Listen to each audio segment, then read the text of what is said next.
प्रायः सारे बच्चे बच्चियों से आप पूछिए, अक्सर सारे छात्र छात्राएं क्या बोलते हैं कि हमें बताइए कि अच्छा मार्क्स कैसे लाएं। ये होता है ना, आपको भी लगता है कि अच्छा नंबर हम कैसे लाएं, कैसे पढ़ाई में ध्यान लगाएं। ये दो क्वेश्चन सभी छात्र छात्राओं का होगा।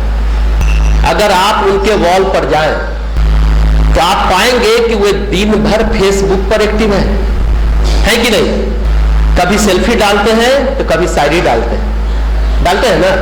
वो पूछते हैं कि नंबर कैसे ज्यादा लाएं और पढ़ाई में मन कैसे लगे। अपने पोस्ट पर दोस्तों से हर कमेंट का जवाब तुरंत देते हैं, एक पल में जवाब देते हैं। इन सारी हरकतों को देखकर कोई भी यह बता सकता है कि इस छात्र का मन पढ़ाई में क्यों नहीं लगता। ठीक है ना, ये आप भी समझ रहे हैं। आप समीक्षा आज के विद्यार्थी छात्र छात्राएं करें। ये प्रायः छात्र छात्राओं की भी समस्या नहीं है, प्रायः सभी लोगों की समस्या है कि जाने अनजाने वो गलत ट्रैक पर चलने लगते हैं। जाने अनजाने, जानबूझकर भी चलते हैं, अनजाने में भी गलत ट्रैक पर चलने लगते हैं। अच्छा ये बताइए गलत ट्रैक क्या है?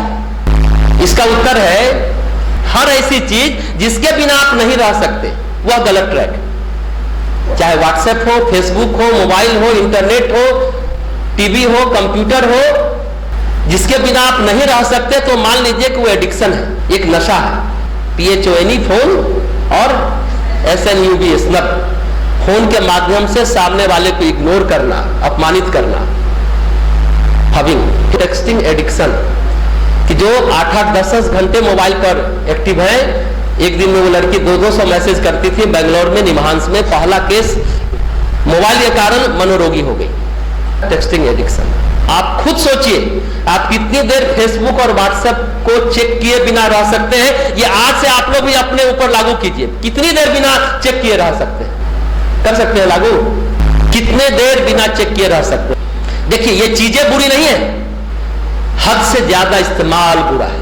चीजें बुरी थोड़ी है। पढ़ाई के लिए आप अच्छे नंबर नहीं ला सकते, भले ही आप बड़े बड़े सपने देखिए, अगर ये लत हो गई है, एडिक्शन हो गया तो आपको दिक्कत होगी, समझे ना। आप सोचते हैं कि मैं अच्छी नौकरी करूं या अच्छा बिजनेस करूं, एक सपना पाले हुए हैं आप। मैं अच्छी नौकरी करूं या बिजनेस करूं। अच्छी नौकरी मिलेगी तो अच्छी लड़की से शादी होगी। लड़के लोग तो ऐसे सोचते हैं, क्यों, सुंदर लड़की मिलेगी। लेकिन वो सब तो बाद में होगा ना। आज की बात अगर करें हम तो कैसे पढ़ाई करें, पढ़ाई में मन कैसे लगे, अच्छे नंबर कैसे लाएं।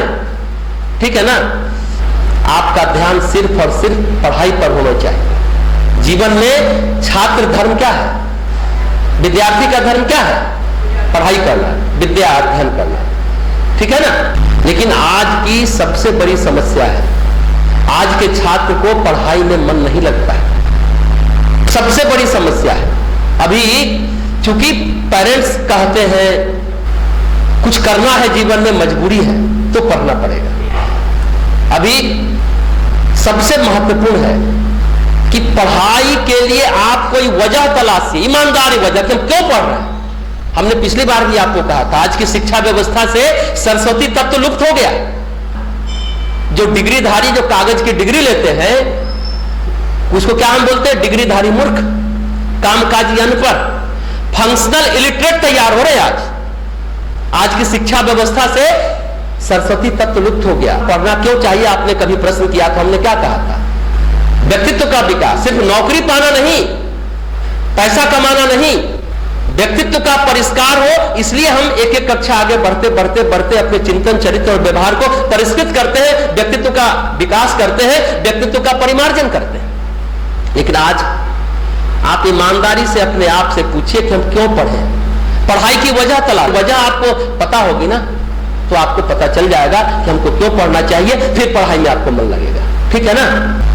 लेकिन दिक्कत क्या है, आज का युवा पहले से ही भरा हुआ है, आप मुग्ध अवस्था में जीता है। हम तो बड़े महान हैं, हम तो ये कर ले जाएंगे, हम तो वो कर ले जाएंगे।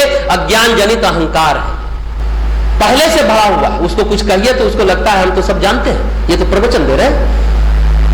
बहुत मुश्किल है।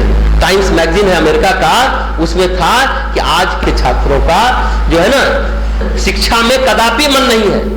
अमेरिकी पत्रिका है टाइम्स, उसमें लिखा था मनविहीन व्यक्ति बुद्धिहीन शिक्षा प्राप्त कर रहे हैं। शब्दों पर ध्यान देंगे, मनविहीन व्यक्ति बुद्धिहीन शिक्षा प्राप्त कर रहे हैं और भारत में यह बहुतायत रूप में है। इसलिए हमारा व्यवहार भी बुद्धिहीन हो गया है ना, डिग्रीधारी मूर्ख हो गए, कामकाजी अनपढ़ हो गए, फंक्शनल इलिटरेट हो गए। विद्या ददाति विनयम, विद्या से विनय होता है। हम तो एमबीए किए, हम तो डॉक्टरेट हैं, हम तो इंजीनियर हैं, हम तो इतने बड़े पद पर हैं। हाँ, अरे भाई, अगर आप शिक्षा प्राप्त किए या विद्या प्राप्त किए, शिक्षा क्या है? जीवन में सफल होने का, संसार में सफल होने का जो ज्ञान देता है वो शिक्षा। इसलिए आज शिक्षक है और शिक्षार्थी है, विद्यार्थी नहीं है कहीं दिखते। न विद्यार्थी दिखते न विद्वान दिखते, शिक्षक और शिक्षार्थी दिखते। विद्या ददाति विनयम, अगर आपने विद्या की प्राप्ति की है तो आपको विनयशीलता आनी चाहिए, नम्रता आनी चाहिए, विनम्रता आनी चाहिए। शिक्षा संसार में सफल होने की विधा है, विद्या जीवन में सफल होने की बात है। सफल व्यक्ति कोई जरूरी नहीं कि वो जीवन में प्रसन्न हो, ठीक है ना। जीवन जीने का तरीका मालूम, बड़े बड़े लोग बड़े पद पर हैं लेकिन जीवन जीना नहीं आता उनको। जीवन जीने की कला, आर्ट ऑफ लिविंग है ही नहीं, जीवन प्रबंधन है ही नहीं। ये आज के समाज की सबसे बड़ी त्रासदी है, समस्या ही नहीं है, त्रासदी है। आप एकदम आज अपने आप से पूछिए कि हम क्यों पढ़ना चाहते हैं, किस लिए, वजह तलाशिए, तो आपको पढ़ाई में मन लगेगा। फिर आपको कोई चीज में मन नहीं लगेगा। कि आज तो बच्चों से पूछिए कि क्यों जी तुम साइंस क्यों पढ़ रहे हो, बायोलॉजी क्यों पढ़ रहे हो, मैथ क्यों पढ़ रहे हो, आर्ट्स क्यों पढ़ रहे हो, कॉमर्स क्यों ले लिए। 80% बच्चे कहेंगे माँ पिताजी ने कहा तो हमने पढ़ लिया। अरे अपने क्षमता को जाने, अपने पोटेंशियल को जानो। गुलाब के पेड़ में गेंदा का फूल नहीं खिल सकता, यहीं पर ब्लंडर हो जाता है। उसकी रुचि कहां है, उसका झुकाव कहां है, उसकी क्षमता क्या है। माँ बाप को भी जानना चाहिए, बच्चों से पूछना चाहिए, फिर एक सहमति तैयार करनी चाहिए और फिर आगे बढ़ना चाहिए। तब वो बच्चा सही सही ढंग से विकसित हो पाएगा। बाल्यावस्था से किशोरावस्था, टीनेजर से फिर युवावस्था में प्रवेश करेगा, अपनी क्षमताओं को जानेगा। आजकल तो मैनेजमेंट में पढ़ाया जाता है,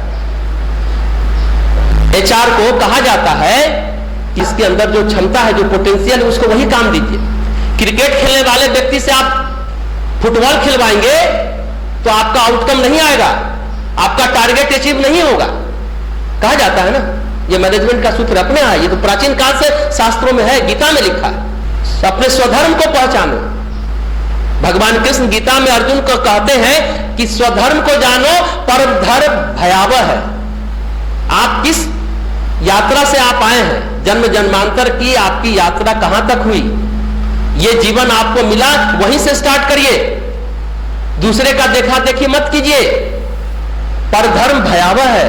धर्म मतलब कर्तव्य, धर्म मतलब जिम्मेदारी, धर्म मतलब ड्यूटी। खाली पूजा पाठ करना, अगरबत्ती दिखाना नहीं।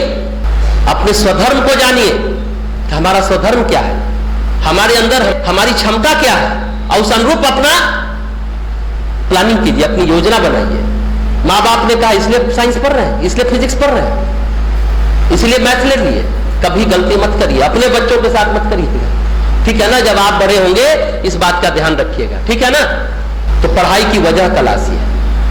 अब सामान्य तौर पर वजह है कि हम पैसा कमाएंगे, अपने माँ बाप को देखेंगे, अच्छा घर लेंगे, अच्छी गाड़ी लेंगे, ठीक है, अच्छी लड़की से शादी होगी, अच्छे लड़के से शादी होगी, ठीक है। सिनेमा देखते हैं ना आप लोग, क्या होता है, हीरो हीरोइन होता है, फिर हीरोइन का बाप होता है, वो कहता है कि हम अपनी लड़की का हाथ तुम्हारे हाथ में क्यों दें। तो लड़का प्रॉमिस करता है कि हम कुछ बन के आएंगे, ठीक है, फिर आपसे आपकी बेटी का हाथ मांगेंगे। सिनेमा में ये होता है प्राय। तो फिर वो जी जान लगा देता है। तो जी जान लगाने की मनोदशा आप में है, इसलिए ये कथा सुना रहे हैं, ये उदाहरण दे रहे हैं आपको, ठीक है ना। तो ये बातें समझने की है कि जिंदगी में आप अपने को साबित करने के लिए पढ़ाई या कुछ करके दिखाइए, यानी ये चैलेंज आपको स्वीकारना ही पड़ेगा। कोई विकल्प नहीं है, कोई ऑप्शन नहीं है आपके पास। लड़की का पिता अगर आपको चैलेंज कर दिया है तो आपको पढ़ाई करनी होगी, ठीक है ना। अपनी माता पिता के खातिर पढ़ाई करिए, खुद को सफल आदमी देखने की खातिर पढ़ाई करिए। हमेशा अपने को चेक करते रहिए, रीचेक करते रहिए, रीस्ट्रक्चर करते रहिए कि टीवी, फेसबुक, व्हाट्सएप, इंटरनेट आदि के नशे में तो नहीं है, मर्यादा को क्रॉस तो नहीं कर रहे हैं। पहले इससे पीछा छुड़ाइए, ये बात सबसे महत्वपूर्ण है, समझे ना? ये सबसे बड़ी बात है।